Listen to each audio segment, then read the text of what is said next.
S ಯಾಕೆ ಇಲ್ಲ ಯಾಕೆ ಅಂದ್ರೆ ಮೂಮೆಂಟ್ ಆಗಿಲ್ಲ ಇಲ್ಲ ಮೂಮೆಂಟ್ ಯಾಕೆ ಅಂದ್ರೆ ಸಾಂಬ್ರಾಣಿ ಹೋಗಿ ಆರೋಗ್ಯಕ್ಕೆ ಒಳ್ಳೇದು ಹಾಕೊಂಡು ತಗೊಂಡು ಬಾ ಅಂತ ಹೇಳಿದಾರೆ ನೀವು ತಗೊಂಡು ಹೋದ ಅಷ್ಟೇ. ಕತ್ತೆ ಆಯ್ತು ಅನ್ನೋ ಹಾಗೆ 3 ಗಂಟೆ ಆಗೋಗಿದೆ ಬದಲು ನಾಚಿಕೆ ಅನ್ನೋದೇ ಇಲ್ಲ.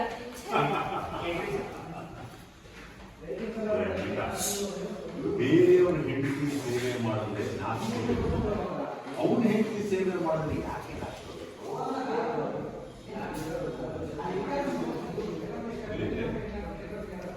ಆಯುರ್ವೇದ ಪಂಡಿತರು ಒಂದು ಒಳ್ಳೆ ಲೇಖ ಬಂದಿದ್ದಾರೆ, ಗೊತ್ತಿಲ್ಲ.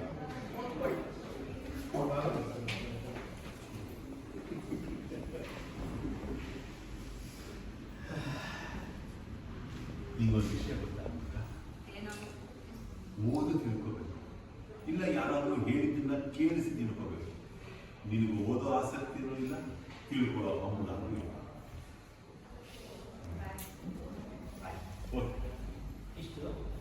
ಇಲ್ಲಿ ಎಲ್ಲಿವರೆಗೂ ಕರೆಕ್ಟ್ ಇದೆ, ಇಲ್ಲೊಂದು ಕನ್ಫ್ಯೂಸ್ ಆಗಿದೆ ನಿಮಗೆ.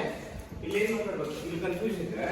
ಇಲ್ಲಿ ಫಸ್ಟ್ ಬಂದಿದ್ದಾಗೆ ಟೂ ಶಾರ್ಟ್ ಇರಲಿ, ಟೂ ಶಾರ್ಟ್ ಆಯ್ತು. ಟೂ ಶಾರ್ಟ್ ಅಲ್ಲಿ ಯಾಕೆ ಅಂದ್ರೆ ಇವರು ಗೆಟ್ಟಿಂಗ್ ಅಪ್ ಆದ್ರೂ ಝೂಮು ಟೈಟ್ ಆಯ್ತು. ನೆಕ್ಸ್ಟ್ ಟೈಟ್ ಇದೆ ಟಿಂಡೋನು ಇವ್ರಿಗೆ. ಇವರು ಮತ್ತೆ ಇವರು ಏನೋ ಅಂತ ಅವ್ರು ಏನೋ ಅವ್ನ ಹೇಳ್ತಿಗಂತ ಏನೋ ಡೈಲಾಗ್ ಹೇಳಿದ್ರು. ಅಲ್ಲಿಂದ ಯಾಕೆ ಅಂದ್ರೆ ಅಂತ ಹೇಳಿದ್ರು. ಇಲ್ಲಿಂದ ಮತ್ತೆ ಇವ್ರಿಗೆ ಡೈಲಾಗ್ ಇವ್ರಿಗೆ ಶಿಫ್ಟ್ ಆದ್ಮೇಲೆ ಅವ್ರನ್ನ ಅಲ್ಲಿ ಫಾಲೋ. ಓಕೆನಾ? ಅದು ಕರೆಕ್ಟ್ ಅರ್ಥ ಆಯ್ತಾ? ಮಾಡ್ಕೋಬೇಕಾ? ಇಲ್ಲ ಅರ್ಥ ಆಯ್ತು, ಮಾಡ್ಬೇಕು. ಓಕೆ. ಆಮೇಲೆ ನಾವೆಲ್ಲರೂ 3 ಜನ ಎಲ್ಲ ತೊಗೊಳೋದು ಮುಂಚೆ ಒಂದೊಂದು ಸೆಕೆಂಡ್ ಗ್ಯಾಪ್ ಕೊಡ್ತೀವಿ. ಅಕಸ್ಮಾತ್ ನೀವೇನಾದ್ರು ಇನ್ಸ್ಟ್ರಕ್ಷನ್ಸ್ ಕೊಡೋದು ಕೊಡ್ಬೋದು.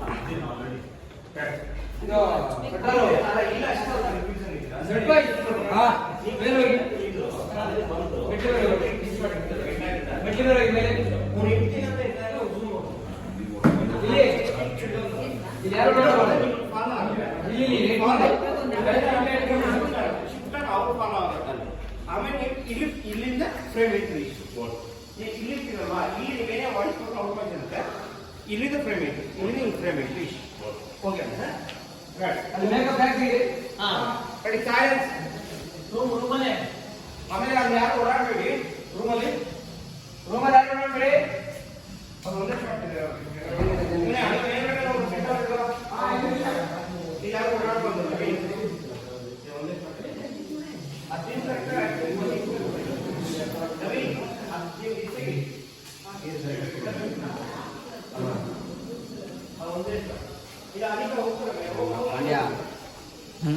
ಒಂದು ಕಳೆದ ಸುಮ್ಮನೆ ವಿಡಿಯೋ ಮಾಡ್ತಿದ್ದೆ ಅಣ್ಣ. ಯೂಟ್ಯೂಬ್ ಬರುತ್ತೆ ನೋಡಿ ಅಣ್ಣ, ಯೂಟ್ಯೂಬಲ್ಲಿ.